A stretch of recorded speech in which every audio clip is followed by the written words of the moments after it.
Assalamualaikum. Halo teman-teman. Halo.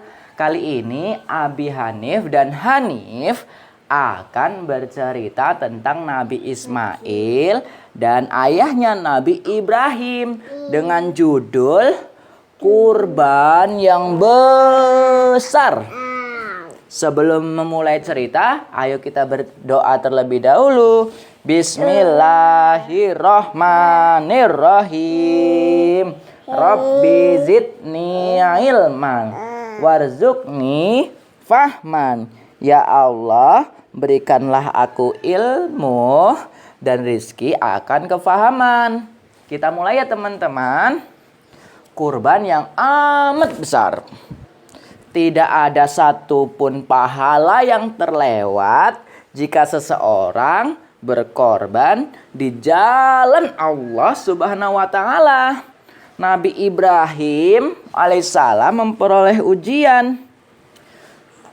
ujian yang besar dan beliau berhasil atau lulus dalam ujian tersebut. Hore! Ketika ujian usai, Nabi Ibrahim alaihissalam berkurban fisabilillah dengan 1000 ekor kambing jantan, 300 sapi, dan 100 unta. Semua daging kurbannya beliau bagikan kepada orang-orang fakir miskin. Tentu saja masyarakat yang menyaksikan Nabi Ibrahim alaihissalam takjub. Tetapi beliau pun berkata, "Apa yang membuat Anda terpesona? Kami mengorbankan kehidupan dan kekayaan kami." Kepunyaan siapakah kehidupan dan kekayaan kami?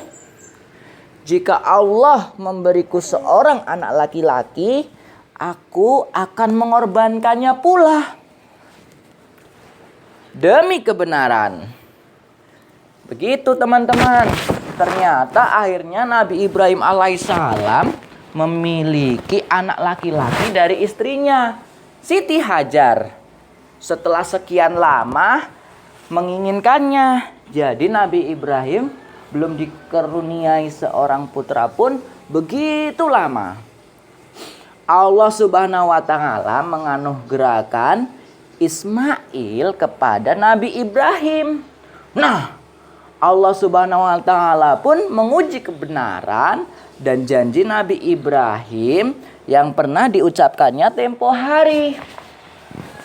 Suatu malam ketika usia Ismail 7 tahun, Ibrahim memperoleh perintah wahyu melalui mimpi. "Ibrahim, penuhilah sumpah setiamu." Nabi Ibrahim pun bertanya, "Ya Allah, apakah sumpah setiaku ya Allah?" Ibrahim pun mendengar firman Allah, "Engkau pernah berjanji jika punya anak laki-laki, engkau bersedia dengan ikhlas untuk mengorbankannya kepadaku. Sekarang anak laki-lakimu telah dewasa. Kini tiba waktunya engkau melaksanakan janjimu." Mimpi ini pun berulang sampai 3 kali. Nabi Ibrahim alaihissalam pun akhirnya yakin. Setelah benar-benar yakin bahwa mimpinya ini harus dilaksanakan, beliau membicarakannya pada sang anak Ismail. Hebatnya, Ismail pun tidak ragu-ragu lagi menyuruh sang ayah untuk segera melaksanakan kurban terhadap dirinya ini. Ketika Nabi Ibrahim mau mengorbankan anaknya Ismail dan telah disiapkan segala-galanya, tiba-tiba pisau yang ditekankan, tiba-tiba pisau yang ditekankan kepada leher sang anak tidak memotong tubuhnya. Tuk tuk tuk tuk. Namun Nabi Ibrahim mengasah pisaunya lagi.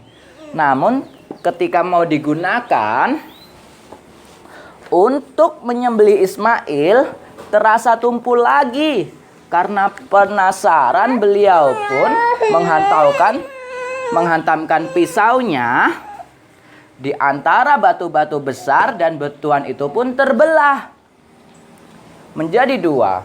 Nabi Ibrahim pun berujar dengan heran. Ia dapat membelah batu, tapi tidak dapat memotong daging yang lembut. Bagaimana hal ini bisa terjadi? Ismail pun yang masih terbaring berkata, "Wahai ayahku, saat ayah menempatkan pisau tersebut di tenggorokanku, aku menyebut nama Allah. Ayah sebaiknya mengucapkan Allahu Akbar." Kemudian Nabi Ibrahim pun memotong lagi dengan pisau tersebut sambil berkata, Allahu Akbar. Ketika itulah terdengar suara datang dari langit, Allahu Akbar, Allahu Akbar. Suara itu datang dari malaikat Jibril. Allah Subhanahu wa Ta'ala memanggil Jibril dan menyuruh menukar tubuh Nabi Ismail dengan seekor kambing jantan. Sebagai pengganti. Saat Nabi Ibrahim mendengar malaikat Jibril melantunkan Allahu Akbar, Allahu Akbar, beliau mengetahui bahwa ujiannya telah selesai. Beliau bertasbih memuji Allah Subhanahu wa Ta'ala. La ilaha illallah wallahu akbar. Ismail yang berbaring di sana dan mendengarkan ucapan tersebut mengetahui bahwa rahmat Allah telah meluapi dirinya. Dia pun berseru, Allahu Akbar, Allahu Akbar, Allahu Akbar, walillahilham.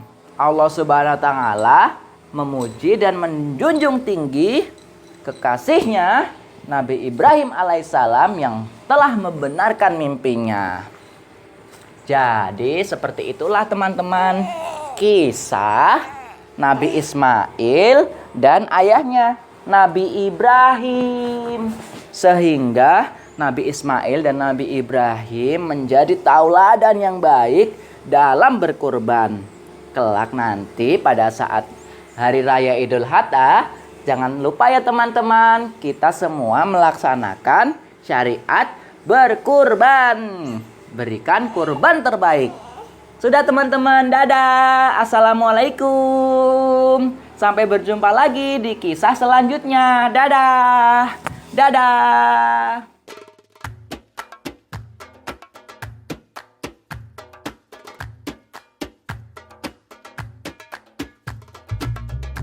Dukung channel ini dengan subscribe dan aktifkan lonceng, like, serta bagikan ke teman-teman yang lain ya teman-teman. Dadah, assalamualaikum.